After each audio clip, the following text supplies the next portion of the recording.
atau menimbulkan perilaku yang merugikan diri sendiri maupun orang lain. Contohnya, ketika sudah muncul perilaku misalkan self harm, Apa itu? Oh, bunuh diri. Hah? menyakiti Menyakiti. diri sendiri ya, bahasa Indonesia menyakiti Ya, diri menyakiti diri sendiri, sendiri. kemudian atau berpikiran eh apa ya, sorry, bunuh diri gitu. Hmm. Bahkan ketika kita sudah berpikiran aja gitu ya, baru mikir, aduh nanti kayaknya pakai cara apa ya dan sebagainya. Nah, itu tanda-tanda nih.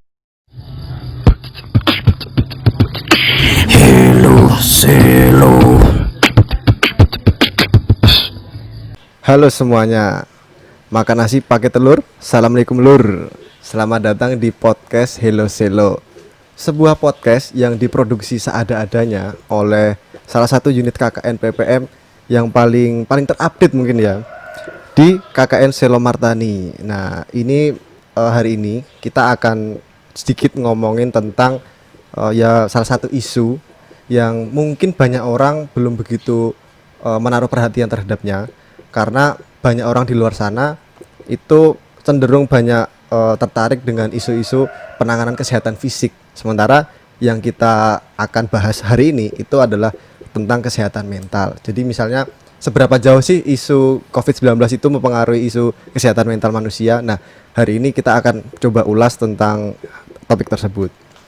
Perkenalkan dulu ya mungkin ya. Jadi mungkin teman-teman juga di video sebelumnya udah pada kenal aku. Perkenalkan, namaku Ridwan. Aku di sini akan jadi pembawa acara dari podcast ini. Yang hari ini kebetulan juga sudah ada yang menemaniku untuk berbicara tentang topik kita kali ini. Dia adalah Mbak Zahra. Halo Mbak Zahra. Halo Ridwan.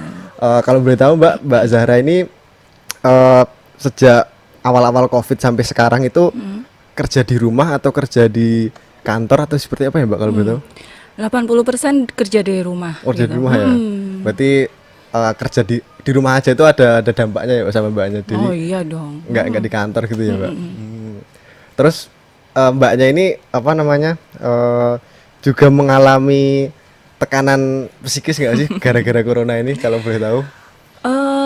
Yang jelas yang aku rasain pertama bosen ya gitu kan, Oh. karena gini, masa pandemi ini kan masa peralihan ya. Maksudnya peralihan gimana? Otak kita, tubuh kita gitu tuh lagi beradaptasi. Yang biasanya misalkan kerja gitu ya, mandi jam 5, sarapan, keluar rumah gitu ya, atau kuliah gitu lah ya, ketemu teman. Nah sekarang enggak tuh kayak gitu kan. Jadi yang tubuh kita respon kita tuh lagi beradaptasi. Nah itu namanya peralihan. Jadi Peralihan. iya peralihan. Jadi responnya bosen, uring-uringan, ngapain lagi ya gitu kan, Bingung ya. bingung gitu. Responnya sih yang kayak gitu. Kalau misalnya saya mau tanya, kalau misalnya orang stres gara-gara corona itu sesuatu yang wajar nggak sih Mbak? Atau itu emang ya emang sepantasnya kayak gitu orang stres gara-gara corona? Itu gimana Mbak? Gini, stres itu adalah respon yang wajar nih ya Wan ya, gitu. Oke, Nggak apa Mbak? nggak apa-apa ya, kita lagi di kebun gitu ya, Iya. jadi banyak ada suara. Oke. Stres itu adalah respon yang wajar gitu, karena itu merupakan mekanisme pertahanan diri kita sebagai manusia gitu. Kadang tuh stres malah lebih dikenal dengan suatu hal yang menakutkan. Padahal kita manusia hidup tuh memang butuh stres. Itu ini karena aku backgroundnya dari pernah belajar dari psikologi ya Oh gitu iya. ya. Jadi mau kasih informasi nih, stres itu sebenarnya ada yang stres bersifat positif ya, atau istilahnya eustress, atau stres malah yang destruktif nih, yang kurang Mengganggu. positif. Iya benar, yang mengganggu atau distress. Nah contohnya kalau yang distress itu ya malah yang membuat kita nggak bergerak, jadi uring-uringan, terus habis itu nggak mau mandi, mager gitu ya. Magernya tuh nyampe yang udah tahap yang sulit diganggu gugat kalau mager gitu. Nah kalau yang eustress ini malah yang mengembangkan diri kita. Gimana itu Mbak? Gimana nih? Gimana ya? Aku kasih contoh konkret Oh deh. iya. Misalkan nih, Ridwan pernah presentasi kan? Ya pernah dong. Pernah dong, anak kuliah ya presentasi Ya. gitu. Nah, kadang ketika presentasi mungkin beberapa teman-teman ada yang ngerasa grogi, ya enggak? Greget, apa ya? Deg-degan. Deg-degan, nah deg-degan, kemudian keringet dingin. Duh, takut nih nanti jangan-jangan nanti aku banyak dikritik gitu. Jangan-jangan nanti dosennya ngeliatin aku banyak salahnya segala macem gitu. Nah, itu sebenarnya stres yang sebenarnya bisa membuat kita lebih prepare antisipasi. Mempersiapkan gitu. Iya, betul. Gitu. Jadi ketika stres itu juga dibutuhkan loh untuk diri kita untuk berkembang sebenarnya. Cuman yang hati-hati adalah ketika kita tidak mampu mengelola stres itu atau di-stres tadi ya, gitu. Jadi nanti itu bisa menetap kalau nggak dikelola dengan baik, menetap bisa jadi gangguan mood gitu, gangguan perasaan yang sering kita sebut dengan mental illness atau gangguan kesehatan yang isu yang sekarang lagi mau kita bahas nih. Yo. Gitu. Menarik sih. Jadi kalau boleh saya pesan yang menarik di awal ini adalah kesehatan mental itu juga penting untuk kita jaga, untuk kita rawat selama masa pandemi ini ya. Jadi Iya. kita nggak hanya merawat tubuh fisik kita, tapi secara mental juga harus terus dirawat gitu ya, Mbak. Eh, Terus saya mau tanya, Mbak, kira-kira orang yang punya punya stres, punya gangguan mental gara-gara pandemi coronavirus ini, itu orang-orang dari kelompok apa ya, Mbak? Atau memang kelompok tertentu itu sudah dipastikan tidak akan terkena gangguan mental atau seperti apa, Mbak, kira-kira? Oke, ini pertanyaannya berat banget ya Waduh. kayaknya ya. Kayak itu kayak lagi mau di acara debat gitu. Waduh, debat pilpres Ngomongin bukan, Mbak? bukan ya gitu ya. Karena ngomongin tentang sosioekonomi lah Iya. ibaratnya gitu. Nah, jadi sebenarnya respon stres atau disebut dengan stresor itu adalah netral gitu ya. Netral gimana tergantung orang-orang merespon stres tersebut. Nah, orang-orang yang merespon ini biasanya dilatar belakangi oleh backgroundnya masing-masing. Misalkan karena tekanan sosial, kemudian yang kehilangan Nah, itu pekerjaan dia. gitu ya, atau yang terlalu lama di rumah bosen dan lain sebagainya. Nah, background itu mempengaruhi. Nah, dari penelitian memang banyak ditemukan SES gitu ya, sosioekonomi sosial status yang rendah itu memang lebih rentan terhadap mental illness gitu dari penelitian. Kenapa? Karena memang tantangannya lebih tinggi nih. Tetapi kalau pendapat pribadiku sebenarnya tergantung Sama aja ya? individunya Balik ke gitu. individu Iya, ya? balik lagi ke individunya, gimana sih individu mampu mengolah stres, gimana respon individu itu tersendiri gitu ya. Nah, jadi kalau misalkan nih yang menengah ke atas gitu, kayaknya udah punya uang terjamin segala macem gitu ya, walaupun Akses internet dan akses sebagainya, internet, Netflix. betul Netflix gitu ya, kayaknya ngelihatnya kayak udah nggak ada kekurangan, tapi bisa juga Bisa loh, juga ya? iya benar. Jadi tergantung gimana orang itu merespon suatu stresor tadi gitu. Diendapkan nggak sih, diolah nggak sih gitu. Nah biasanya orang-orang yang bikin di stres yang menetap gitu ya, maksudnya nih, jadi gini, mana sih stres yang sehat, mana sih stres yang itu udah menuju ke mental illness. Kayak ini perlu aku kasih tahu ya. Oh iya, yang sehat gimana itu, Mbak? Nah, jadi Baru gini, tahu. kalau stres yang nggak sehat itu biasanya kita unhappy nih. Unhappy-nya tuh nggak cuma sehari 2 hari, tapi menetap. Berlarut-larut itu. Iya, berlarut-larut dalam periode waktu tertentu nih. Bisa jadi 2 minggu bahkan sampai 1 bulan kita tuh nggak bisa menemukan kenapa sih aku nggak happy. Perasaannya nggak menentu. Terus hilang minat terhadap aktivitas sehari-hari gitu ya. Respon mager wajar ya. Tapi tadi aku bilang mager yang nggak wajar tuh misalkan udah nggak mau mandi, nggak mau makan, sulit tidur. Aduh, itu jangan-jangan Nah, gitu saya, ya. Mbak. Nah gini. tapi itu kan tadi aku bilang kata kuncinya adalah itu respon yang menetap. Istilahnya bukan hanya cuman beberapa hari. Karena bahaya nih. Ridwan kan tadi bilang, jangan-jangan aku kayak Iya, gitu Mbak, nih. jangan-jangan aku Nah, nih. itu namanya self diagnose nih. Oh, gimana itu? Diagnosa diri sendiri itu malah yang bahaya. Bisa jadi iya dong bahaya. Karena gini, ketika kita mendiagnosa apakah diri kita kena mental illness atau enggak itu butuh profesional. Nggak bisa dengan pengamatan diri sendiri terus kayaknya aku kena bipolar deh, kayaknya aku kena depresi deh, kayaknya aku kena ini deh. Nah itu bahaya. Kenapa? Karena ketika kita diagnosis diri sendiri bisa jadi sebenarnya kamu nggak tanda kutip separah itu, tapi kamu menjadikan itu excuse gitu ya. Jadi dijadikan suatu alasan, ya udah sih maklum aja aku lagi marah-marah, orangku lagi depresi gitu. Nah jadi excuse gitu. Atau malah sebenarnya ketika kamu sudah merasa oke, aku kena mental illness nih. Terus apa? Itu hanya sekedar label aja tanpa kamu bergerak mencari pertolongan, ya itu malah nggak fungsi gitu kalau aku bilang. Jadi hakikatnya adalah ketika memang kamu merasa something wrong dengan diri kamu, tuh kayaknya aku nggak bisa tidur nih. wajar nggak gitu? Kamu masih hilang minat nggak sama aktivitas kamu sehari-hari, nyampe misalkan berhari-hari, bahkan nyampe 1 bulan, atau menimbulkan perilaku yang merugikan diri sendiri maupun orang lain. Contohnya, ketika sudah muncul perilaku misalkan self harm, Apa itu? Oh, bunuh diri. Hah? menyakiti Menyakiti. diri sendiri ya, bahasa Indonesia menyakiti Ya, diri menyakiti diri sendiri, kemudian sendiri. atau berpikiran apa ya, sorry, bunuh diri gitu. Bahkan ketika kita sudah berpikiran aja gitu ya, baru mikir, aduh nanti kayaknya pakai cara apa ya dan sebagainya. Nah, itu tanda-tanda nih gitu yang teman-teman di sini yang dengerin itu emang butuh segera deh gitu kan, datang ke profesional, karena sekarang bener-bener kesehatan tuh nggak cuman kesehatan fisik gitu ya. Tadi Ridwan di depan juga udah bilang kalau mental itu juga malah Penting. penting. Gitu.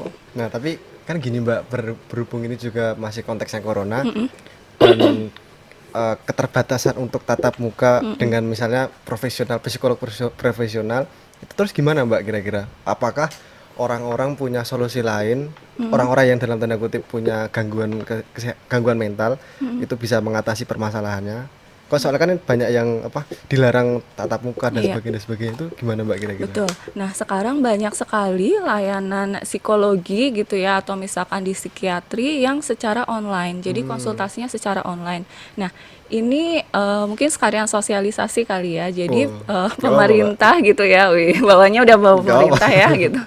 Pemerintah sebenarnya juga sudah ini nih, ada namanya program psikologi sejiwa gitu. Jadi kan ada apa nih? Call 119 ya kan yang COVID itu. Nah, nanti extension 8. Di situ nanti teman-teman yang mau konsultasi tentang perasaan yang tidak menyenangkan, kok kayaknya aku bosan ya, ini wajar nggak ya dan lain sebagainya, bisa dikonsultasikan di situ gitu. Nah, itu secara online maupun sebenarnya sekarang juga udah banyak nih gitu kan pelayanan psikologi lainnya gitu yang swasta juga banyak yang sudah online gitu.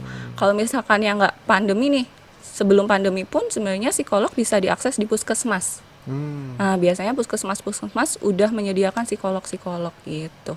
Tapi itu nanti ya nggak tahu sih saya, sepemahaman saya itu nanti jatuhnya kayak setara nggak sih Mbak antara kita konsultasi online dengan video call atau telepon dengan konsultasi ketemu kan mungkin menurut saya bisa beda atau gimana Mbak, pendapat Mbaknya? Hmm, jelas ada bedanya. Oh, Nah, makanya gini nih, tergantung konteks atau case apa yang kita dampingin nih, gitu kan. Jadi awalnya memang pakai konsultasi online atau misalkan ngisi Google Form dulu nih, gitu kan. Keluhannya apa dan lain sebagainya. Nah, setelah itu misalkan video call dulu. Kalau misalkan memang benar-benar yang sudah sangat urgent gitu ya, parah itu gitu ya? baru iya gitu, itu baru Oh, bisa tatap muka. Tapi kan memang sesuai perjanjian gitu ya, dan tentu aja pakai protokol kesehatan gitu. oke. Terus saya juga tiba-tiba kepikiran Mbak, eh, kemarin itu sebelum kita syuting hari ini, itu saya baca-baca artikel di Tirto Mbak. Jadi dia salah satu artikelnya itu mengatakan selama pandemi itu angka kekerasan dalam rumah tangga KDRT itu juga seiring pandemi meningkat terus. Nah itu kira-kira kok bisa seperti itu sih Mbak? Kalau perspektif psikologi atau perspektif Mbaknya tuh gimana Mbak menjelaskan fenomena ini? Nah, gini, sebenarnya kekerasan dalam rumah tangga itu kita perlu tarik mundur dulu nih. Sebelum pandemi udah ada riwayatnya belum? Oh, Jadi kita harus cari tahu dulu akar permasalahannya, penyebabnya apa. Gini, karena respon ketika menyakiti orang lain itu kan pasti ada penyebabnya. Apakah itu memang faktor eksternal, misalkan misalnya suaminya kehilangan pekerjaan. Jadi ekonomi gitu ya? ya karena misalkan masalah ekonomi, kemudian gajinya dipotong dan lain sebagainya. Itu memang faktor eksternal yang bisa menyebabkan si orang ini stres. Si oh Si orang yang melakukan kekerasan kekerasan itu tadi stres, kemudian dia tidak mampu mengolah itu nih, akhirnya dia melampiaskannya ke hal-hal yang tadi, bisa jadi seperti itu. Atau kita perlu cari tahu dulu nih kondisi psikis dari sang pelaku kekerasan ini, apakah sebelumnya memang punya apa apa Mbak? ya, saya bilang gini, punya riwayat gitu ya, punya Hmm, riwayat kecenderungan mental illness misalkan, atau memang ya karakternya. Nah, bisa jadi seperti itu. Jadi harus dilihat dulu nih gitu kan. Maksudnya punya riwayat untuk melakukan kekerasan nggak sebelumnya gitu. Tapi kalau boleh saya saya tanya lagi, konteks kekerasan dalam rumah tangga sama pelecehan seksual itu sebenarnya sama nggak sih Mbak? Karena kalau kalau kita baca-baca sekilas berita itu yang cenderung jadi aktor melakukan kekerasan itu si cowok, si cewek itu cenderung jadi korban. Nah, mungkin nggak sih kekerasan dalam rumah tangga itu juga kebalikannya, jadi yang melakukan itu perempuan, terus laki-lakinya itu yang mengalami korban atau seperti apa tuh? Bisa jadi ya, kalau Waduh. sekarang sebenarnya ada juga kan case-case yang memang perempuan itu yang melakukan kekerasan. Karena gini nih, sebenarnya kekerasan itu nggak hanya fisik ya. Itu kan ada kekerasan verbal gitu kan. Misalkan dia eh, ngomongin kejelekan suaminya tuh kan, papa cuma dapetnya duitnya segini makanya udah, nah gitu kan, itu sebenarnya juga sudah kekerasan verbal Oh gitu iya. ya. Itu salah satu contohnya kenapa dibilang termasuk kekerasan verbal, karena kan menyakiti psikis sang lawan bicara gitu. Nah, bisa jadi gitu jawabannya. Oh, informasi yang penting teman-teman. Jadi itu tadi. Terus lanjut ke pertanyaan berikutnya, Mbak. Eh, Menurut Mbaknya ini kira-kira kesehatan mental seseorang itu ada pengaruhnya dengan imunitas tubuh nggak sih? Kalau misalnya ada pengaruhnya, bukan malah berarti kemudian orang yang punya masalah kesehatan mental tuh gampang terserang penyakit dan sebagainya, itu seperti apa ya Mbak kira-kira? Jadi secara teori psikologinya sebenarnya pikiran, emosi, dan fisiologis respon tubuh kita itu saling terkoneksi. Pikiran, iya. Nah, contohnya deh balik lagi ke presentasi gitu ya. Soalnya Oh iya, presentasi kayaknya deket sama kehidupan kehidupan kita, mahasiswa. kehidupan mahasiswa gitu ya. Misalkan nih, kita mau maju ke depan kelas gitu kan. Kemudian di pikiran kita, aduh takut nanti jangan-jangan teman-teman ngecengin aku. Itu kan dari pikiran. Kurang positif kan? Sudah menduga-duga hal yang belum tentu terjadi sebenarnya. Terus berefek ke jantung yang Deg-degan, adrenalin gitu nanti. Oh, adrenalin gitu alah. kan. Nah, itu kan jadi sebenarnya ada respon fisiologis atau respon tubuh. Terus akhirnya berpengaruh juga di emosi juga. Emosinya misalkan jadi takut, kemudian jadi cemas gitu kan, itu emosi. Nah, ketiga hal ini nanti berpengaruh ke perilaku. Nah, tergantung nih orang yang tadi perilakunya bisa mengelola respon tiga tadi nggak? Misalkan udah sadar nih, oh aku panik. Dia sadar dulu nih emosinya, oh aku panik. Oh kayaknya aku pikirnya tadi kurang positif deh. Coba deh aku relaksasi dulu. Jadi bukan berarti kita nggak boleh mikir negatif ya. Itu karena nggak manusiawi banget gitu, kita nggak mungkin mikir negatif. Berpikir negatif itu perlu gitu. Malah perlu Kenapa? ya, Mbak? Malah perlu gitu. Karena Kenapa tuh? kalau sesuatu hal yang terlalu positif juga kurang baik.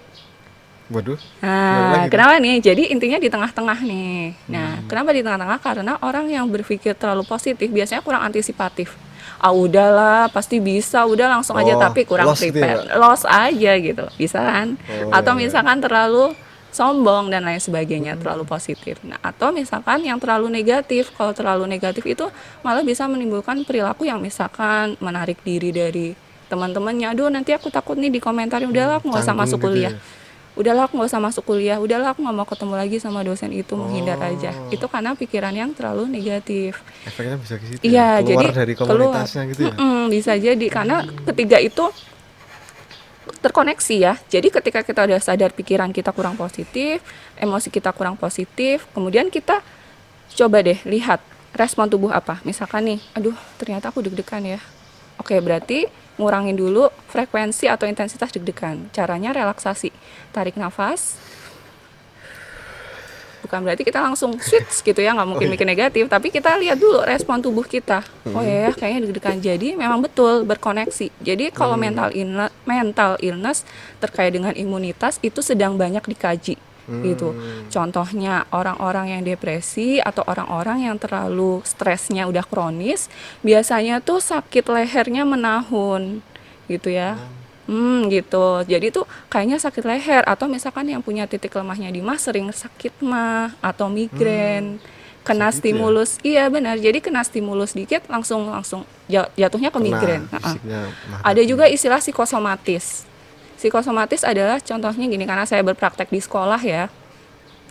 Anak-anak yang stres gitu ya, mengeluhkan sakit perut gitu ya. Begitu dicek di dokter, enggak, baik-baik aja. Tapi dia bisa nyampe pucet dan lain sebagainya. Tapi setelah diperiksa sama dokter tuh nggak ada yang ditemukan bahwa itu emang benar-benar sakit perut. Bukan berarti anak ini bohong ya, gitu. Itu namanya respon psikosomatis. Karena pikiran dan emosinya yang mendominasi akhirnya berefek juga nih sama respon tubuh yang aduh sakit banget perut aku gitu. Nah itu jadi memang betul gitu kan. Nah, mungkin kita lanjut pertanyaan berikutnya ya Mbak. Ini tadi Oke. aku kepikiran Mbak, karena menurutku sependek pemahamanku itu pikiran kita itu dipengaruhi juga oleh media atau informasi-informasi yang kita baca. Padahal informasi yang kita baca itu juga secara benar tidaknya tuh kita juga nggak ngerti, nggak tahu. Terlalu banyak membaca berita-berita yang negatif juga mempengaruhi pikiran kita jadi negatif. Yang positif juga mungkin bisa bikin kita optimis terus terhadap COVID-19.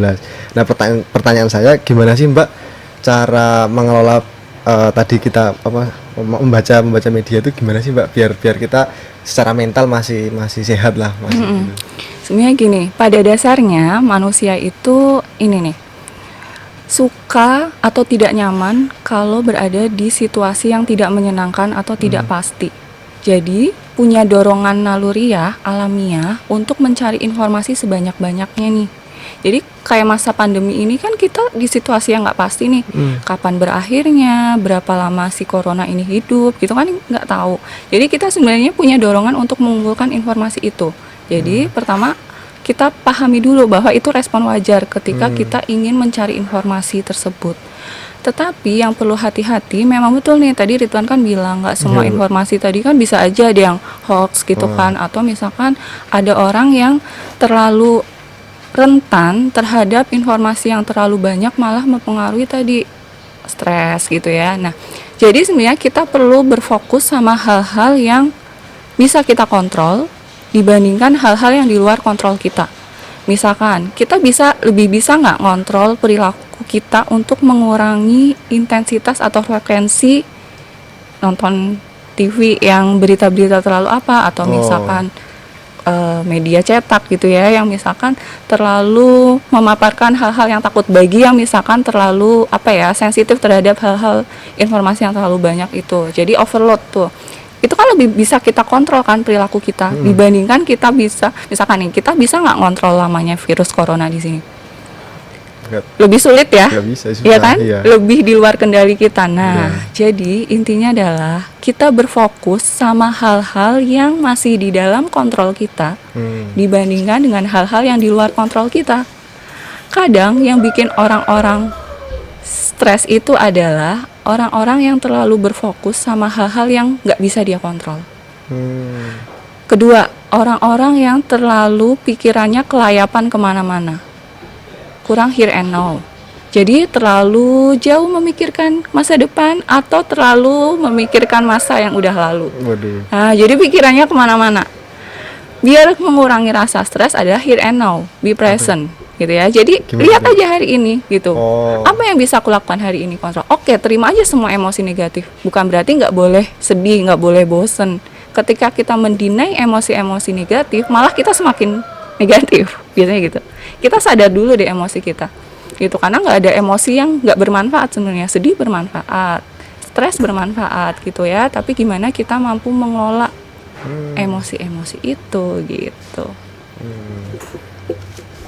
Saya lupa pertanyaannya Mbak. Nggak apa-apa, aku tungguin kok. Sama ini Mbak. Saya jadi kepikiran, saya membayangkan kalau saya itu jadi petugas medis, jadi dokter, jadi perawat, di mana situasi sekarang itu virus corona itu selalu menunjukkan peningkatan terus-menerus dari hari ke hari. Otomatis saya yang berkontak langsung dengan si pasien terinfeksi virus corona ini kan juga mungkin lama-kelamaan juga mumet loh Mbak. Nah, kira-kira gimana sih biar si petugas medis ataupun siapapun itu yang bekerja langsung berhubungan dengan pasien positif ini masih bisa menjaga kesehatan mentalnya? Itu kira-kira bagaimana ya Mbak? Nah, yang paling dibutuhkan adalah social support. Nah, ya dukungan sosial. Jadi misalkan nih, Ridwan petugas medis gitu kan, pasti stresornya lebih tinggi dibandingkan aku yang nggak berhubungan langsung sama pasien COVID, ya kan? Pasti stresornya lebih tinggi, Beda ya. ya kan? Beda. Berarti dukungan sosial, misalkan nih, Ridwan tinggalnya di mana gitu. Lingkungan terdekatnya disitulah yang memiliki peran. Setelah lingkungan terdekat, kemudian lingkungan keduanya, misalkan RT RW-nya. Setelah RT RW-nya, lingkungan lagi terluarnya lagi siapa, misalkan pemerintah daerahnya, lingkungan terluarnya lagi. Jadi sebenarnya urusan kesehatan mental ini memang bukan urusan mikro aja, Kita bersama ya. kita bersama gitu. Memang betul, yang perlu saya garis bawahi adalah kesehatan mental itu adalah tanggung jawab masing-masing manusianya sebenarnya. Tetapi ketika manusia ini udah aware, misalnya oh ya apa ya something wrong nih, aku butuh bantuan. Nah disitulah peran dari sosial. Nah, kayaknya aku lagi stres nih, aku lagi susah makan gara-gara misalkan capek banget gitu. Nah, disitulah makanya butuh empati, saling dukung, itu yang dibutuhkan kayak gitu. Dan peran pemerintah tentunya ya gitu Tapi kan. tetap ada intervensi. Pasti pemerintah juga punya peranan terhadap kesehatan mental warganya dong kalau seperti ini Iya, kondisinya. iya, Harusnya ya. harusnya gitu kan. Dan kalau yang aku lihat yang Gimana, Mbak? pemerintah yang masuk ya di isu kesehatan mental ini yang tadi kayak psikologi yang sejiwa itu loh, yang call center tadi 119 kayak gitu. Tapi ketika social support pun sudah diberikan, misalkan lingkungannya sudah mendukung dan lain sebagainya, tapi kalau dari diri si individunya sendiri nggak aware, nggak mau bergerak gitu Sama ya, aja. sama aja gitu. Mau aja bohong dah. Sama aja bohong gitu kan. Jadi semuanya memang harus bekerja sama nih tentang awareness terkait dengan kesehatan mental ini gitu. Terus ini mungkin pertanyaan terakhir dari saya, Mbak. Apa sih Mbak kira-kira dampak paling buruk dari kesehatan mental ini di masa corona? Mungkin nggak sih orang itu mungkin misalnya pengen bunuh diri atau sebagainya, itu gimana Mbak? Dampak terburuknya itu kira-kira apa sih Mbak? Dampak terburuk bisa terjadi ketika misalkan dari awal yang kita tuh nggak mampu mengolah stres. Jadi emosi negatifnya, pikiran negatifnya itu sangat menguasai, menetap gitu ya. Jadi ciri-ciri mental illness itu tadi yang pas awal-awal aku bilang gitu kan, udah ada perilaku yang tadi menyakiti diri sendiri, self harm, kemudian misalkan punya pikiran yang ingin bunuh diri dan lain sebagainya, itu udah masuk mental illness. Itu yang terburuk kayak gitu, karena kan selain masuk ke mental juga bahaya juga kan buat jiwa kita gitu. Selain itu misalkan hal-hal yang depresi gitu kan, depresi itu juga case yang banyak nih gitu kan di Indonesia sebenarnya gitu. Jadi misalkan contoh perilakunya nggak mau makan, terlalu banyak tidur, atau malah kurang tidur, nggak bahagia selama berbulan-bulan gitu kan, hilang minat aktivitas gitu kan, gitu. Karena sebenarnya penyebab mental illness tuh nggak cuman dari satu penyebab atau satu hal atau satu faktor gitu. Ada banyak beberapa. Iya, ada beberapa hal penyumbangnya. Misalkan bilang ini gara-gara pandemi COVID jadi aku depresi. Tunggu dulu gitu ya, dilihat dulu, karena mental illness itu ada sumbangan genetik, bisa jadi genetik, bawaan gitu ya? Iya, bisa jadi bawaan. Kemudian misalkan status sosioekonomi gitu kan, itu juga salah satu penyumbang juga. Kemudian terkait dengan tadi ya, misalkan bagaimana orang ini mampu nggak mengolah emosi dan pikirannya gitu. Jadi kompleks gitu kan, jarang gitu ditentukan satu single penyebab. Jadi tidak semudah itu ya mengatakan orang ini gampang depresi karena COVID atau Iya, betul. karena ada beberapa hal yang mempengaruhinya. Iya, makanya itu butuh bantuan profesional untuk mendiagnosis gitu ya. Nggak boleh tuh namanya self diagnosis, kayaknya aku depresi deh gitu, jangan gitu ya. Itu malah apa ya, bahaya gitu self diagnosis kayak gitu. Menarik sih. Iya. Mungkin udah lama juga ya Mbak ini kita ngobrol.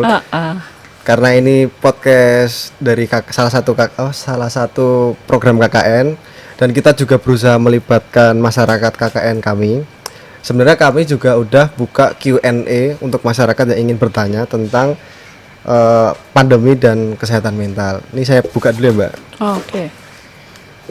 Pertanyaannya adalah, sebentar. Kak, aku mau tanya, bagaimana cara yang benar mengatasi stres dan rasa cemas saat pandemi ini? Itu gimana Mbak kira-kira? Oke. Pertama, terima dulu ya Yang tadi ya. stresnya. Kita yang penting yang patut diapresiasi adalah ketika kita udah sadar kalau kita lagi stres dan cemas. Bukan mendinai, enggak aku nggak stres, enggak aku nggak cemas gitu. Oh, Itu malah nggak sehat. Malah justru jangan Jangan dilawan didinai, gitu ya. iya Oh. gitu. Jadi kita terima dulu gitu kan. Oke, aku cemas, aku stres gitu. Kemudian kita evaluasi nih penyebabnya apa. Oh, COVID misalkan. Oh, misalkan gara-gara bosen di rumah dan lain sebagainya. Kita cari tahu penyebabnya. Kemudian kita lihat lagi nih, si penyebab itu bisa kita kontrol atau tidak kita kontrol. Di luar kendali kita atau masih bisa kita kendalikan. Misalkan jawabannya adalah gara-gara si COVID gitu Wah, itu kan. susah itu. Susah gitu kan. Terus gimana dong? Fokus dong apa yang bisa kita kontrol.